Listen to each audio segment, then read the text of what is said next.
Hi friends, welcome to my channel. ఈరోజు రాగి Java తయారు చేసుకోవడం ఈ వీడియోలో చూసి నేర్చుకుందాం. ముందుగా అయితే స్టవ్ ఆన్ చేసుకొని ఒక తెపాల పెట్టుకొని తెపాల్లో మీకు ఎంత సరిపోతుందో అంత అయితే వాటర్ తీసుకోండి, కల్లుప్పు వేసుకోండి. తర్వాత మరుగుతున్నప్పుడు ఒక గిన్నె తీసుకొని గిన్నెలో వాటర్ తీసుకొని నేను 5 స్పూన్స్ అయితే పిండి తీసుకొని రాగి పిండి వేసుకున్నాను. మీకు తీసుకున్న క్వాంటిటీ బట్టి మీరు పిండి కలుపుకోండి.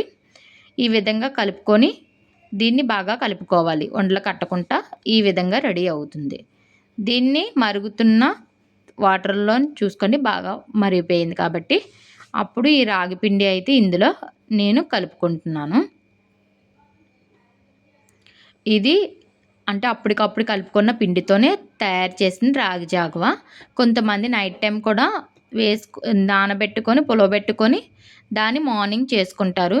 వెయిట్ తగ్గాలనుకున్న వాళ్ళైతే మాత్రం అప్పటికప్పుడే ఇలా రెడీ చేసుకుంటేనే వెయిట్ తగ్గుతారు తొందరగాన. ఈ విధంగా మరుగుతుంది కదా, ఈ మరుగుతుంది నేనైతే పలచగా కాదు చిక్కగా కాదు ఆ విధంగా రెడీ చేసుకున్నాను. మీకు ఇది నచ్చితే లైక్ అండ్ సబ్స్క్రైబ్.